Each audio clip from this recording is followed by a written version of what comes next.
What's up, everybody? Welcome to the Thomas Take Sports Podcast. I'm your host, Ryan Thomas, bringing you another edition of the Thomas Take. Today I got off to a little bit of a late start, but most of the people that listen to this show listen to the show after the fact. So the fact that it's live or not live, I get the same base of people listening to the show anyway. Wanted to go on at 2 today, but ran into some issues earlier today, but took care of it. Good to go.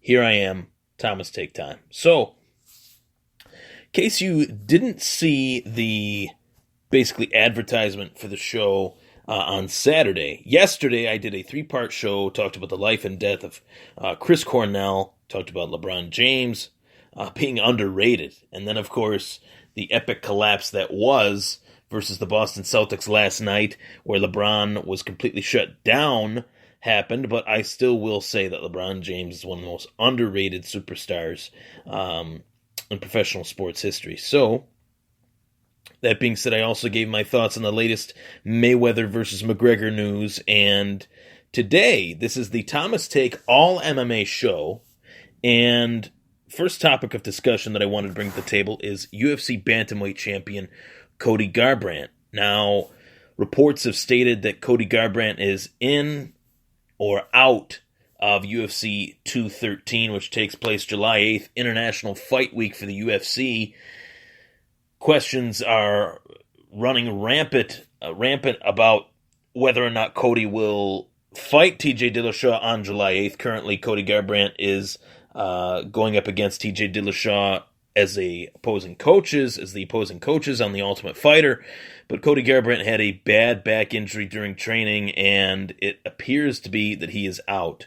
I wanted to give my take on UFC pullouts of fighters pulling out of fights within a certain amount of time. It seems to be a trend where, dating back to even 2013, 2014, 2015, there were pullouts of major fights.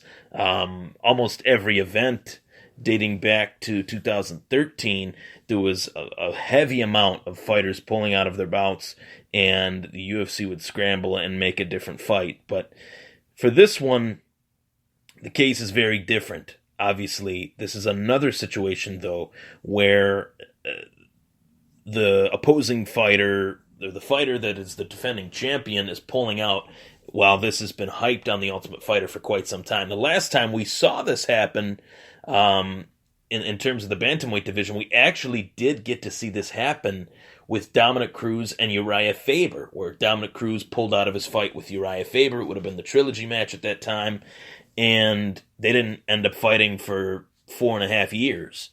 So hopefully that doesn't happen again with this Garbrandt-Dillashaw situation, but this was obviously a huge fight for the UFC. It was going to main event this event, July 8th, UFC 213, and it had a great storyline behind it, the Team Alpha Male versus Team Elevation storyline, where TJ Dillashaw left Team Alpha Male, the team that got him into the sport, to follow the coach that was once at Team Alpha Male, and Dwayne Ludwig, where Ludwig started his own gym in Denver, Colorado. Now, Dillashaw is also looking to reclaim what was once his, that UFC Bantamweight belt. Dillashaw lost that belt back in January of 2016. Cody Garbrandt won it from Dominic Cruz back in December of 2016. So really a bookend storyline in the calendar year of 2016, and it featured Dillashaw losing the belt, and then by the end of the year, Cody Garbrandt had the belt. So this would have been a very interesting fight, and for all the storyline that has been put into the fight, with Garbrandt and Dillashaw being rivals, being arch enemies, so to speak, it's become apparent to me that watching The Ultimate Fighter, that this is not necessarily Cody Garbrandt's beef with TJ Dillashaw. This is Uriah Faber's beef with TJ Dillashaw. At some point down the line, Uriah should have fought TJ Dillashaw, inching himself the biggest payday of his career, but he was not willing to do so. So Garbrandt being the champion, Dillashaw being the challenger, they will fight. But it looks to be, as of now, that it will not be on July 8th, and that TJ Dillashaw will not be fighting Cody Garbrandt the next time he steps into the octagon. Dillashaw is campaigning for a mega fight, a super fight, with the current UFC flyweight champion Demetrious Johnson. Demetrious Johnson tied Anderson Silva's consecutive title defenses record a couple weeks back in Kansas City, Missouri, with 10 title defenses as the UFC flyweight champion. Flyweight is the 125-pound weight class, and Dillashaw, a bantamweight at 135, is looking to drop down to 125 and see if he can be that challenge for Demetrious Johnson at 125, and also be one of 4 fighters to have 2 belts in 2 different weight classes, joining the company of BJ Penn, Randy Couture, and Conor McGregor, of course.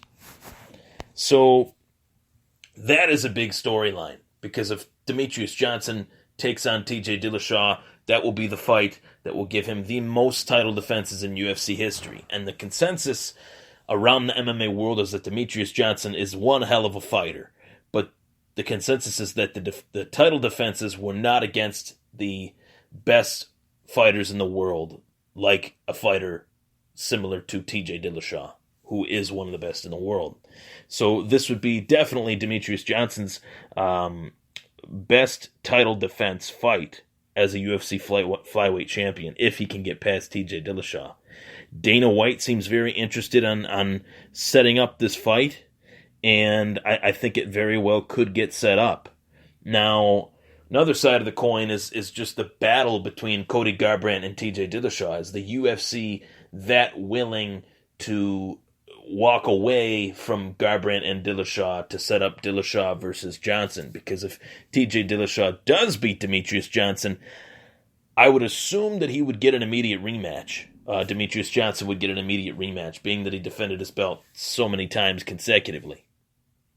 So it could really hang up the Garbrandt versus Dillashaw fight that so many people were so excited for, myself included.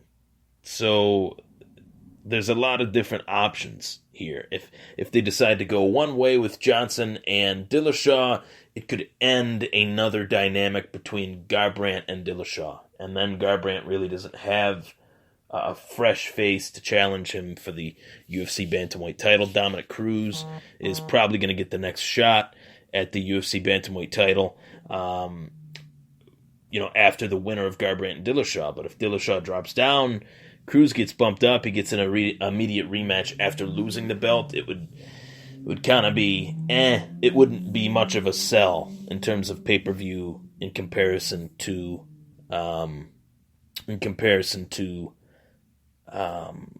Dillashaw and Garbrandt. So I'm very, very torn. And one of the things that has really shocked me about this season of The Ultimate Fighter, which I believe the 5th episode is on tonight, Garbrandt and Dillashaw have had this beef, as I talked about. And the beef is pretty bad, pretty palpable. The tension is palpable. And you would think that it would be Dillashaw as the heel, as the villain, but I think the script has flipped a little bit. Obviously, in large part due to the fact that Cody Garbrandt did not pick the best team in The Ultimate Fighter. And when the teams were picked, I was blown away at the roster that TJ Dillashaw was able to assemble. He got virtually every UFC veteran that has had a substantial career inside the UFC. He got guys with legitimate wins. He got one guy that is actually currently in the UFC, in James Krause, who won his fight in the last episode. So he's done very well. And his hands-on coaching, where he is actually in the fighter's corner, where he is actually cage side, telling the fighters what to do, has been amazing. So I'm really interested to see what he brings to the table for not only his fighting future, but in his coaching future as well. What he is doing right now, he's really setting himself up for a fine coaching career. And Cody Garbrandt, on the other hand, Garbrandt isn't really as involved with the fighters as I would like him to be, where he's not sitting cage side. He's sitting on the bleachers with the fighters. He's not involved one-on-one, doing one-on-one drills. He has his coaches doing his drills. So he's not really doing a whole lot in terms of coaching. And I'm shocked to see that, because if Team Alpha Male cares about fighters as much as they say they do, then they would do that. I was also shocked by the fact that they put Haider Hassan versus Diego Lima, who were training partners, teammates, currently teammates at American Top Team.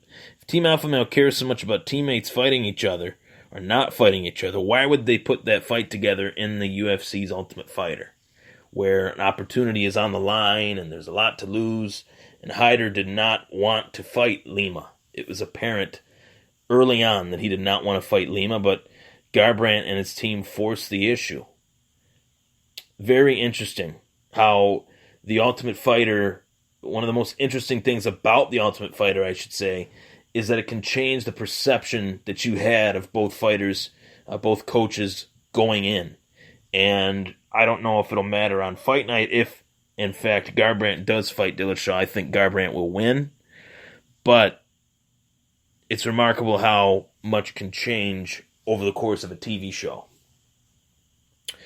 So that was part one of the Thomas Take today. I'm going to go to a quick commercial break. In case you guys do not know how to follow the show, there's a lot of ways you can follow the show.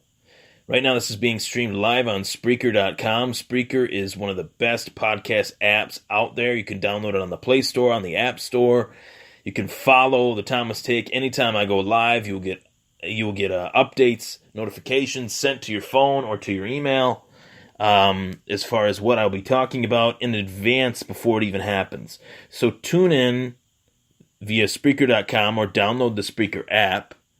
And you can also check me out on YouTube.com, where I have my own YouTube channel where this is streamed in connection with the YouTube channel, Thomas Take Sports Podcast.